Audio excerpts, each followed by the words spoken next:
Il est maintenant évident ce que Donald Trump visait en lançant l'opération contre le Venezuela. La Russie a réduit sa production de pétrole à cause de problèmes d'approvisionnement vers l'Inde et la Chine. Les autorités indiennes ont officiellement déclaré qu'elles étaient prêtes à acheter du pétrole vénézuélien à la place du pétrole russe si Washington n'y voyait pas d'inconvénient. Et les autorités vénézuéliennes ont clairement déclaré que le pays était prêt à coopérer pleinement avec les États-Unis et à cesser de travailler avec les Russes et les Chinois. Et pendant ce temps, Donald Trump a convoqué d'urgence les pétroliers américains pour les convaincre d'investir dans l'industrie pétrolière vénézuélienne. Parallèlement, Donald Trump s'empare activement des pétroliers russes de la flotte fantôme. La veille, un autre navire a été saisi, et il est rapporté qu'actuellement 16 pétroliers russes fuirent les gardes-côtes américains. J'en ai parlé en détail dans l'épisode précédent. Et après une série de telles nouvelles, Donald Trump a enfin exposé en quoi consiste la stratégie non seulement envers le Venezuela, mais aussi envers tout l'hémisphère occidental.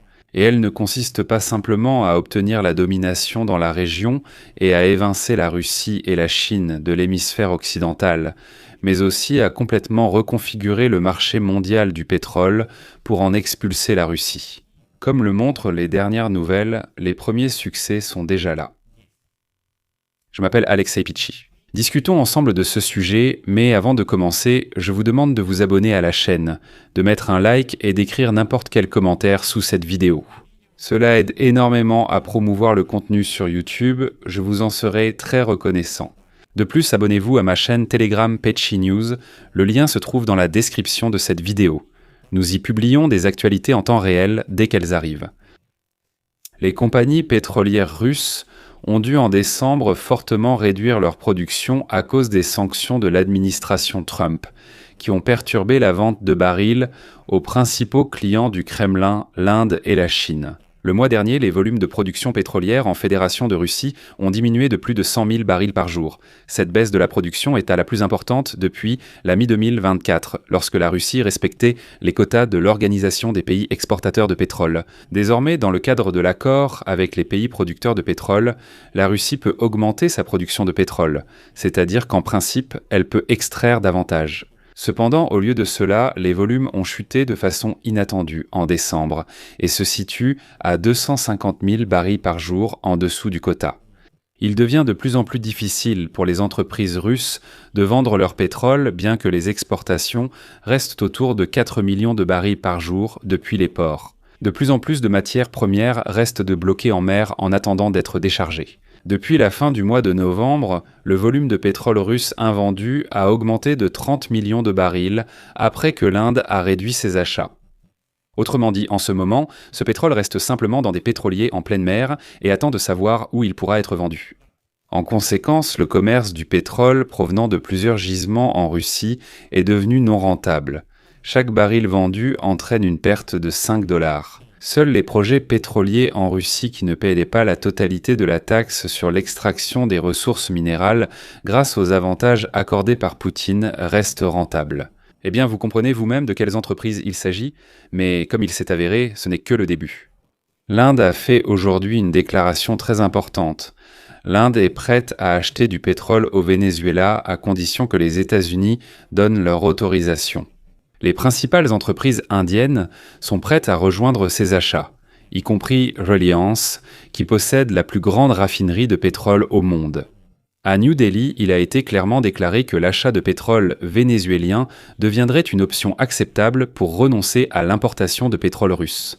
À Delhi, il a aussi été annoncé que les compagnies pétrolières d'État, en plus des entreprises privées, participeraient à l'achat de pétrole vénézuélien. Est-ce possible ? Heureusement, oui.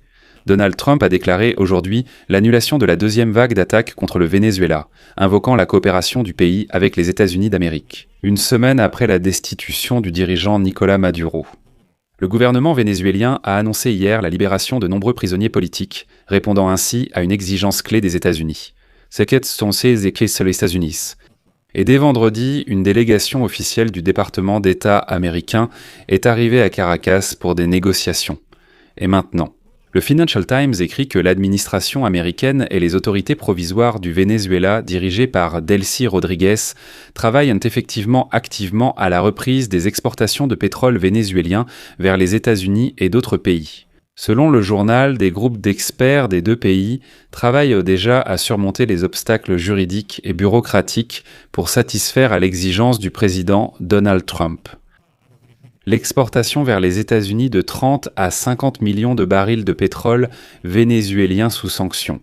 Et voilà que Donald Trump a déclaré que la présidente par intérim du Venezuela, Delcy Rodriguez, maintient un contact direct et régulier avec le secrétaire d'État américain Marco Rubio.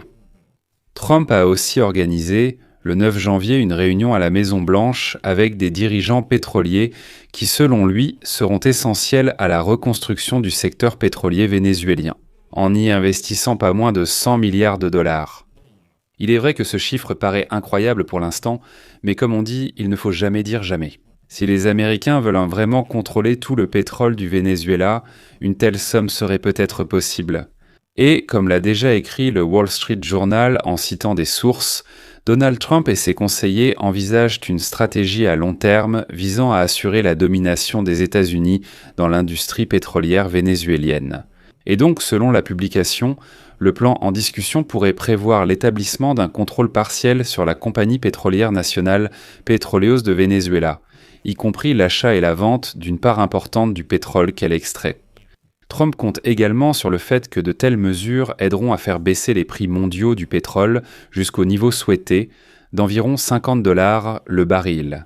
Au final, si le Venezuela sous protectorat américain parvient à accéder au marché mondial, eh bien il ne restera à la Russie qu'un seul grand acheteur de pétrole, la Chine, qui pourra fixer elle-même le prix auquel elle est prête à acheter le pétrole russe. Et il est déjà évident que c'est exactement ce que cherche à obtenir Donald Trump, simplement exclure la Russie du marché mondial du pétrole.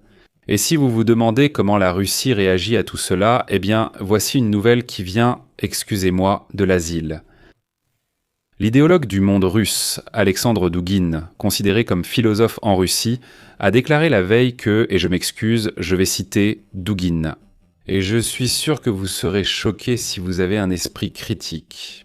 Ainsi, Douguine déclare, à la lumière des événements actuels, que tous les Russes qui, pour une raison quelconque, ne sont pas encore baptisés, doivent se faire baptiser immédiatement. Douguine a souligné qu'on ne peut pas être sûr que l'éternité n'arrivera pas bientôt, et alors il sera trop tard. Une autre citation. « Il est probable que le moment de la liberté est avec nous. Tout disparaîtra très bientôt, mais la décision de recevoir le saint baptême et le sacrement de l'Église resteront, atteignant jusqu'au cœur même de l'éternité. Il faut agir correctement dès maintenant. » Les enjeux pour la Russie sont devenus si élevés qu'il faut envisager de nouvelles mesures, plus terribles et catastrophiques, déclare Douguine. Apparemment, il invite les Russes au paradis, tandis que les autres, je ne me souviens plus des mots de ce dictateur chauve et fou. Poutine réagit ainsi à la Russie. Eh bien, on a l'impression que la civilisation n'y arrivera jamais. Je vais m'arrêter là. Donnez votre avis, écrivez vos conclusions dans les commentaires sous cette vidéo, abonnez-vous à la chaîne, cliquez sur la cloche et n'oubliez pas de mettre un like. Si cet épisode vous a paru intéressant et utile, vous pouvez soutenir le travail de cette chaîne YouTube par un don ou un abonnement via les liens et coordonnées dans la description de cette vidéo, ou via le QR code affiché. C'est tout pour aujourd'hui, prenez soin de vous, à bientôt.